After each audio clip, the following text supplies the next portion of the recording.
अस्सलामुअलैकुम, मैं हूँ हुरैन फातिमा और आप देख रहे हैं हिमायती न्यूज HD चैनल। नजर डालते हैं आज की अहम खबरों पर। 22 मार्च एडिशनल IG कराची जावेद आलम ओटू यौम अली के मौका पे मरकजी जुलूस के सिक्योरिटी इंतजाम का जायजा लेने के लिए एम्पेयर्स मार्केट से तिब्बत सेंटर पहुंचे, जहां उनके हमरा सीनियर पुलिस अफसरान भी मौजूद थे।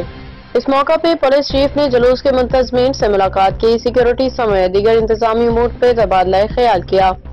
पुलिस चीफ ने जुलूस के इतराफ सिक्योरिटी इकदाम का तफसीली जायजा लेते हुए मौका पे मौजूद अफसरान और एहलकारों को हिदायत जारी की कि सिक्योरिटी प्लान के मुताबिक फुल प्रूफ इंतजाम को यकीनी बनाया जाए। एडिशनल IG कराची ने वाज़ेह किया कि आवाम के जान माल के तहफ़्फ़ुज़ में किसी किस्म की कोताही बर्दाश्त नहीं की जाएगी। सिक्योरिटी के हर मुमकिन इकदाम को यकीनी बनाया जाएगा। बादिसा पुलिस चीफ ने कमांड एंड कंट्रोल रूम का दौरा किया, इंतजामात के हवाले से आगाही हासिल की।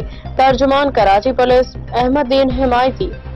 मज़ीद अपडेट्स के लिए देखते रहें हिमायती न्यूज HD चैनल।